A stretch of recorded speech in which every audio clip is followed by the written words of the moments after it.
Hello. Well, we made it to Morgan's Bluff this afternoon, and it's beautiful. We love it here at Morgan's Bluff. It is in the northern. Morgan's Bluff is on the tip of Andros, the Andros Islands, and it is just a beautiful little cove. It's very peaceful. It's not very peaceful right now because we're making water, but it's quiet. There's one little beach bar that makes great hamburgers, and we'll head there tomorrow. But I just thought I'd give you guys an update and tell you what's going on. We left, let's see, what day did we leave? I don't even know what day today is. We left Saturday, maybe? God, I can't believe it. I can't even remember what day we left. But you guys will know more than I do about that because you've been watching my videos. But we left Georgetown, and we left in a really, really incredible weather window. We have an area of high pressure sitting over us, which allows for us to have very low winds, which is not great if you are sailors, but it means also very calm seas, which is great if you're trying to make a journey from one place to the next. So we have had very, very calm seas, which have been such a pleasure and a joy. We wanted to push to get here to Morgan's Bluff, which is why we had such long days. Since we took our time getting to Georgetown, we took at least probably 6-7 weeks just getting to Georgetown because we'd stop and spend 4 or 5 days at different islands. But we don't have the same feelings going back. You know how it is whenever you go on a road trip and you're like, oh, let's really enjoy it and let's stop and enjoy the sights. And when you're heading back, you're just on a beeline to get back home. So that's exactly what we are. But the biggest thing is that we have a beautiful crossing of the Gulf Stream on Saturday. And that is a big deal to us because the Gulf Stream is basically, if you don't know what it is, it's like a massive river that flows under the ocean. So it flows south to north, and when you cross it, you have that current to deal with that's going from south to north. And if you have a north wind, against a south current, you have really rough seas. And the seas in the Gulf Stream have been known to get really wicked. So we really, on our tiny little 12,000 pound boat, we like to avoid wicked seas. So we are pushing to make the crossing on Saturday. We have a little bit of weather moving in tomorrow. And our next leg of the journey is from, here we are in Morgan's Bluff. And then we will head across the banks, the Bahamas banks, and it is too far. There's no place to stop in the middle. So our goal is to anchor overnight in Mackay Shoals. And some people disagree with that. Some people would rather just continue to sail through the night and keep on going. But the seas are going to be, pretty calm that night. And we feel that we will be able to anchor in good seas on Mackay Shoals, Thursday night. And then we will get a little bit further and we'll stage right before the crossing, which we will do Sunday morning. And we will cross over into Miami and probably stay in No Name Harbor, and then get up the next day and continue our journey south and around to Boot Key Harbor. So it's going to be, it's really fun for me. I love passages. This is probably, I would say in sailing, the passage part is my favorite thing. And I don't get to do it enough because my partner likes to get there and stay, and that's cool. That's just the difference between us. I want to stay out, and I really do want to sail overnight, but Shawn is the caretaker of us both, and he would prefer not to. So We are making a beeline back to St. Pete. We hope to get a slip in St. Pete. I don't know if we will. It's sketchy right now. We'll get a slip someplace around there. And then we are going to put Gone with the Wind on the market. And it's really kind of sad for me. This is a sort of a closing of a chapter for me, possibly. But it is time for us to spend a little time on land. Shawn is drawn and loves the land so much. He's drawn to the land, and I'm drawn to the sea. So when you love somebody so much, you make sacrifices and compromises for their love. And he has made sacrifices and compromises for what I love for the last 3 years. So we're going to take a little break, and we're not going to tell you where we're going, but it's someplace very exotic and wild. And we're going to spend a couple of months there and decompress. And if our boat sails, it sails. And if it doesn't, we'll regroup and figure out what we're going to do after that.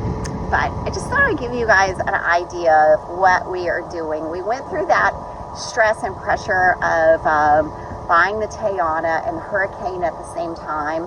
And it really wore us down and kind of broke our soul in some ways. And so we just decided that we need a break from the stress and the pressure of living through another hurricane season in a hurricane zone. So anyway, in the meantime, making water, and we're going to enjoy a restful day tomorrow and regroup, and then we'll set sail on Wednesday. And I can tell my days are all messed up. I need a clock in the boat that just has days of the week on it. Because I don't know what day of the week it is. Anyway, I wish you peace and happiness, and thank you so much for following along on our crazy journey. And thank you for putting up with so many pictures of the water. The water speaks to my soul. So peace and happiness. Bye.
Good morning. Day 2. Here we go. Feel the breeze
Day 4. Day 4.